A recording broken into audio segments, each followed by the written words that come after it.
Sunshine's POV. Natigilan ako. Marami pa akong tanong pero ayokong manghimasok. Kapag nalaman ko ang lahat ng bagay tungkol sa lalaking yun, maaawa ako at siguradong makakalimutan ko ang sarili kong goal sa buhay at isasakripisyo ko ng lahat sa akin, kapalit ng pabor na makukuha ko. Kung ganon, tama lang na magpaalam na ako kaagad at magkanya-kanya na kami ng landas. Sa kaiisip natulog ako ng mahimbing sa silid ko. At lumubog na ang araw sa labas nang dumungaw ako sa pool. Nakita kong nakabalandra sa labas ng gate ang kotse ni Sandro. Obvious naman na mainit na naman ang ulo. Ang asawa ni Aling Melba. Si Mang Emer ang nagmamaniobra ngayon ng kotse mula sa gate papasok sa driveway sa gilid ng bahay. Nakita ko si Aling Melba na parang takot na takot pero may sinasabi kay Sandro. May ipinaliliwanag ito sa lalaki na nakapamewang sa una habang nakikinig. Ako ba ang pinag-uusapan nila? Bumaba ako ng bahay matapos ko magpalit ng damit. Pinili kong long sleeve at pajama kahit na mainit. Magtutuos kami ngayon na. Marunong ka bang magmasahe? Iyon agad ang tanong ni Sandro sa akin nang dumapa sa lounge chair sa gilid ng pool. Sa tabi nito may drinks at body oil sa ibabaw ng babasaging mesa.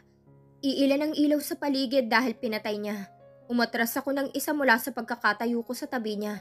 Kanina pa ako sa ibaba ng bahay pero nilapitan ko lang siya matapos niyang tumalon sa tubig at makaramdam ng lamig para bumaba ang init ng ulo niya. Ang nanay ko kapag galit, nagbibigay ng oras na kumalma bago harapin si tatay. And vice versa. Nag-away man, hindi sila nagmumurahan. Kaaway nilang problema pero magkakampi sila sa paghahanap ng solusyon. Wag ako, sir. Mahinahon ako ng magsalita. Nakatrunk siya. Parang init na init. Dahil nabigla siya sa sagot ko, ako uli ang nagsalita. Dahan-dahan siyang pumipihit sa akin paharap. Nagkatitigan kami. Mata sa mata. Naguguluhan siya kaya nilinaw kong pagkasabi ko. Alam kong style lang yan ng mga lalaki para makascore sa babaeng nagugustuhan nila. Pero gumagana lang yan sa ignorante. Flirt at easy to get. Huminga ako, dismayado sa kanya. Ang mga kamay ko hindi pa nakahawak ng katawan ng isang lalaki dahil sa lugar na pinanggalingan ko, nagde-date lang ang mga tao sa tingin. Walang holding hands, no physical contact. Platonic, sa madaling sabi. Ang tatay at nanay ko nga ipinakasal dahil nadulas lang si nanay at napayakap kay tatay at naaktuhan ng matanda sa pamilya samantalang 3 taon na nanliligaw. At nangyari yon sa loob mismo ng bahay ng lola ko. Umatras ako ng isa pa ng umalo ng dibdib niya. Masyado siyang mapusok at parang nagtitimpi lang na hawakan ako. Sisipagan kong mag-explain pa sa'yo, sir. Dahil sa tingin ko, kailangan. Pero ibang-ibang mundo na pinagmula natin. Sa probinsya namin, uso pa rin ang harana, paninilbihan at bayanihan. Ang puso ng isang babae hinding-hindi mo makukuha kung wala ang pahintulot ng mga magulang. Kawalang respeto yon. At sa malas, aminin na nating type mo ko. Namula siya. At aaminin ko rin agad na hindi ikaw ang tipo kong lalaki. Wala akong pakialam sa dami ng pera mo sa bangko. Ang halaga ko bilang nag-iisang anak ng tatay ko ay hinding-hindi mo kayang tapatan ng kahit anong palamuti sa mundo. Paano mo nasasabi sa akin lahat ng yan? Sigaw niya. Nakatayo na agad sa harapan ko. Narito ka sa sarili kong pamamahay at wala kang ideya na pinagbigyan ko lang si Aling Melba sa pakiusap niya na maging maayos ang pakikitungo sa'yo dahil bisita ka. Napangiti ako sa kanya, natutuwa. Gumagana ang lahat, sabi ko. Tingnan mo, sir, natatandaan mo na ngayon ang pangalan niya. Ano? 3 araw, sabi ko. Kumilos ang mga paa ko para tumalikod. Yun ang usapan natin at may 2 days pa tayong dalawa. Hindi ako aalis dahil bukas baka matandaan mo na rin kung anong pangalan ng asawa niya. Tinalikuran ko na agad siya. Hey! Narinig kong mabibigat na yabag niya kaya pumihit agad ako para ipaalala. Huwag mo akong hawakan. Tiningala ko siya. Mapagbigay ako ng oras ko pero ayoko sa mga mapagsamantala. Ang kamay niya na ilang pulgadan lang ang layo sa balikat ko, huminto sa ere at nanatili siyang parang bato na tinamaan ng sumpa ni Medusa. Pumasok ako sa bahay at nagkulong sa kwarto ko. Nasa laki ng TV screen, kaya kong tumagal buong buhay ko dahil introvert ako. Hindi totoo na lahat ng bagay sa mundo ay may presyo at isa ako doon. Ang bagay na yon, alam na alam kahit ng mga tao sa amin sa San Luis. Sandro's POV. Emer Cabral. Nakasulat yun sa papel na nasa harap ng table ko. Itinanong ko pa sa hardware sa labas ng private subdivision kung saan ito bumibili ng materyales kapag may repair sa townhouse. Matutuwa siguro si Sunshine kung pag-uwi ko mamaya, may dala akong flowers at chocolate at kay Mang Emer ko mismo ibibigay. Parang ganun ang dating. Ganun ka-corny ang gusto ng babaeng yun. Shit, ibinato ko ang pen ko dahil nakakahalata kung hindi ko ito dapat ginagawa. Pero ang talikuran ako ni Sunshine habang naglalakad sa gilid ng swimming pool kahapon. Nasulyapan kong hubog ng katawan niya habang nakatalikod at ang kurbang yon. Hindi ako pinatulog kagabi. May problema tayo, sir. Ang babaeng pinagpala sa lahat ng sekretary ko dahil hindi ko sinisante kahapon. Si Georgia. Kumatok, sumilip at sa senyas ko sakalang naglakad papasok.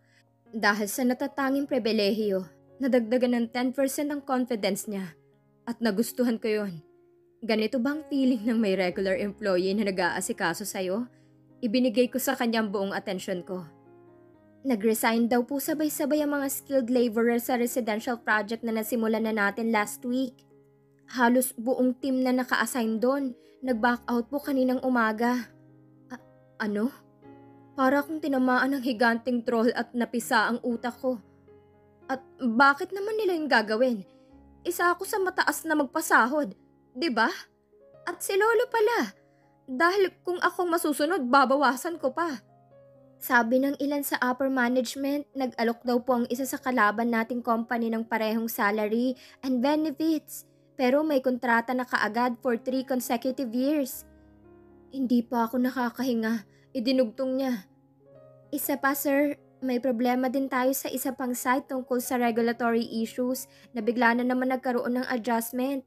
At sa Laguna, may seryosong environmental concerns. Ngayong araw, 3 sa shipment ng raw materials ang hindi rin agad makakarating dahil late ang main supplier from China. Hold it! Kumuyom ang mga kamay ko. Ayokong mabaliw. May Sunshine pa na hindi ko pa natitikman. Sabihin na lang nating nabawasan ng 1% ng chances kung magpakasasa sa yamang mayroon ako dahil sa araw na to. Tawagan mo si Reed at lahat ng board of directors. Mag-schedule ka ng urgent meetings. Nakalimutan ko ng lahat ng tungkol kay Sunshine pagkatapos ng sandaling yon at lahat ng plano ko kung paano pa amuhin ang babaeng yun sa kama ko sa pamamagitan ng paggamit sa mag-asawang katiwala. Business first. Sanay ako mag-ayos ng gusot pero iba to. Isang bagsakan lang. Pinagkakaisahan ba ako ng mundo at ng mga tao? Sige lang. Late na ako nakauwi. Pagod na pagod. Sa impat ng mga board of directors, nakabuo kami ng plano kung paano aayusin ang lahat ng mga problema. Pero dumaan yon sa sisihan at ilang sigawan na hindi maiiwasan. Siyempre akong iniipit nila. Pagdating ko sa bahay, ako na naman si Sandro na may nakakapit sa likod na kampo ni Satanas. Binangga ko ang gate at dahil nababagalan ako, hindi ko agad napansin na hindi ang mag-asawang katiwala ang nagbukas ng gate. Si Sunshine. Tumilapon siya sa sementadong driveway at siguradong nasaktan. Bumaba ako ng sasakyan at tinangka ko siyang hawakan. Sising-sisi ako't natataranta. Wag! Parang may sakit akong ketong nang sumigaw siya. Nakataas ang mga kamay at takot na magkadikit ang aming mga balat. Hindi ko sinasadya. Nagsisisi ako pero huli na. Mainit ang ulo ko at kusa akong huminto dahil wala nang saysay ang sasabihin ko. Shit, iba na ang kulay ng mukha niya. Alam kong hindi ko na ito malulusutan ngayon. Kahit magnovena pa ako ng nakaluhod. Sandro, wala ka na namang ginawang tama. Sunshine's POV. Hindi na yun mahalaga. Inalis ko agad sa isip kong pagkakamali niya. Kung ito talagang ugali niya sa normal na araw, hindi ko siya matutulungan. Psychologist ang dapat na mag-asikaso sa kanya at makipag-usap. Nakikita talagang ugali ng tao kapag galit ito. kung paano nito iingatan ang kilos at salita sa mga taong nakapaligid sa kanya. Nagpagpag ako ng kamay at mag-isa akong tumayo. Nag-focus ako sa mas magandang bagay. Naghanda kami ng pansit sa likod bahay kasi birthday ng asawa ni Aling Melva. Gusto ko sanang imbitahan ka. Magbaka sakali lang, pero sa tingin ko, hindi ka naman interesado. Paatras akong humakbang palayo sa kanya at tumalikod lang ako nang matiyak ko na hindi niya ako hahabulin o hahawakan. Nakita kong gusto niya akong abutin at magpaliwanag, pero hindi ko siya binigyan ng pagkakataon. Dapat nahulaan na niya. Hindi nagtagumpay ang 3 days na magsasalba sana kung pwede kami magkasundo at magsama. Dahil sa huli, ang highlight ng araw ko ay muntik na akong mabalda kung mabagal akong nakaiwas kanina. Sa loob ng silid, nagsulat ako ng note para bukas. Pakikancel ang tungkol sa abogado. Ako nang bahala sa mga problema ko. Nakatulog ako ng masama ang loob at maaga akong nagising. Wala na si Sandro. Baka wala din talaga siyang pakialam. Nagkapi ako kasama ang mga katiwala at nagpaalam na ako sa kanila. Sa tingin ko, may problema. Kaya sobrang aga kaysa sa karaniwang oras ng pasok niya ang alis ni Sir ngayong umaga. Posibleng ipinatawag ng lolo niya dahil narinig ko sila kagabi sa phone. This oras na. Si Aling Melba na nalulungkot para sa akin. Pwede mo pa ba siyang hintayin man lang na makabalik? Magagalit kasi yun sa amin kung basta ka na lang namin papayagang umalis. Maaga pa naman, kaya sige po, ihintayin ko siya. Kinuha kong bag ko at naghintay ako sa sala ng bahay. Matatapos na rin to. Konting kembot na lang. Sandro's POV. Makailang ulit akong lumunok ng mariin bago pumasok sa study room ng lolo ko, si Don Hugo Legaspi. Kung tutuusin, may ideya na ako kung bakit tinawagan niya ako kagabi at ngayong alas 5 pa lang ng madaling araw pinasundo niya na ako sa tauhan niya. Siyempre, kilala kong sarili kong kadugo.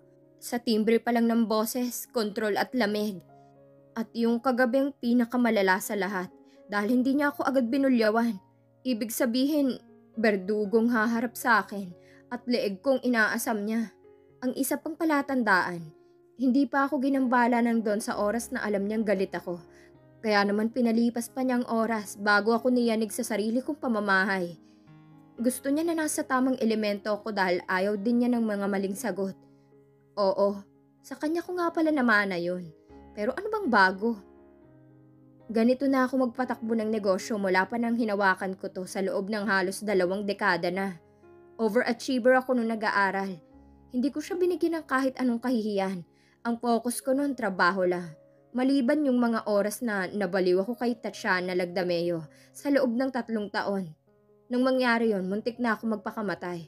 At napansin ko, bumait si Lolo. At palagi na'y inuunawa mga pagkakamali ko. Kaya ano kaya ang dahilan ng galit niya ngayon? Maupo ka. Hindi siya tumitingin sa akin, gaya ng dati. Ang salt and pepper sa mukha niya ang nagsasabing sa lahat ng tao sa mundo, siya lang ang hindi ko mauutot maloloko. Pero hindi pa man lumalapat sa mahogany chair ang pang-upo ko. Lumipad na sa mukha kong bungkus ng papeles na parang sampal na dumapo sa akin. Ano po to, Lolo? Nagulat ako kasi ito yung unang beses na sinaktan niya ako. Sinvergüenza! Tumayo siya at hinatawa ko ng cane na mabilis kong nailagan. Kailan pa nawala pati ang kaluluwa mo? Dinuro niya ako. That paper is from the labor union at may demanda laban sa Blue Magnet Construction at siguro ay alam mo na kung bakit. Hindi ako nakasagot. Nanigas ako sa tindi ng galit niya. Alam ko ang pinakatamang gawin ay manahimik at kumalma sa harap niya. Kung hindi, baka tamaan siya ng heart attack. At ako pang maging dahilan ng kamatayan niya. Napabuntong hininga siya. Lumong-lumo. Half of the blame should be pointed at me. Pinalaki kitang tuso at hindi magpapalamang sa kahit kaninong tao. Pero kailanman hindi kita tinuruang tapakan ng karapatang pantao ng mga taong nagtatrabaho para sa'yo. Humawak siya sa armrest ng swivel chair at nanginginig na naupo. Ikaw nasa malamig na opisina, samantalang ang mga taong yon na nag-aakyat sa'yo ng pera nasa gitna ng araw at malapit sa mga aksidente. Anong nangyari sa'yo at naging batong puso mo? Are you that heartless? Oras ng trabaho nang mamatay ang 3 trabahador. Then why didn't you shoulder their hospital bills? Pati ba yun ibubulsa mo pa? Ganyan ka pa kaganid sa salapi? Kasalanan ko ba napabaya sila? Ibinagsak kong sarili ko sa upuan. Nag-iisa lang ako, Lolo. Alone to take all this load of shit. Marami akong iniisip. Kalabisan ba na makaligtaan ko mga ganitong walang kwentang mga bagay? Magaling akong umiwas, syempre. Impertinente. Sinubukan na naman niya akong hatawin uli. Ilang beses mo na tong ginawa. Sinasadya mo na nga yata. Sanay ka na rin humarap sa mga media na parang private conference na lang. Hindi mo ba alam kung bakit tinalo tayo ng mas maliit na construction company? Ay dahil kalat na sa business sector ang reputasyon mo bilang negosyante. Kahit mga karaniwang trabahador natatakot na mag-apply sa atin. Dahil sa mga kagaguhan mo. Yun din ang dahilan ng mass resignation. Bobo ka ba? Para hindi mo pa yun mapansin? Saan pupulutin ang negosyong ipinundar ng mga magulang mo kung magpapatuloy ito? Lolo, nagmamakto ng tinig ko. Pero alam kong hindi ko na dapat kontrahin ang sinasabi niya. Mababawasan ba ng galit niya ang yaman at mana ko? Leave your load. Wala na rin kumpas mula sa pagod na kamay. Kukuha ko ng professional business managers para sa lahat ng negosyong hawak mo. My advice just fell on your deaf ears. Mas mabuti pang ibang tao kaysa sariling kadugo na walang kaluluwa. Ang mga negosyo ko, pinag-iisipan ko na rin kung mamanahin mo o ibibigay kong lahat sa charitable institutions. O baka magpatayo ako ng foundation habang kaya ko pa. Yun ang malaking kalokohan. Maging reasonable naman kayo. Mahabang panahon ang naging sakripisyo ko sa mga negosyong yun. Kahit sarili kong kaligayahan. Nakalimutan ko na. Hindi ko yan matatanggap. Siya ang dahilan kaya hindi ko sinundan si Tatiana sa araw ng kasal nito. Binulag niya ako ng pansariling paniniwala na piliin kong mga taong nagtatrabaho sa akin. Dahil mas tapat ang mga yon. Kesa sa babaeng hindi sigurado sa nararamdaman sa akin. Pinagsisihan ko ang araw na yon.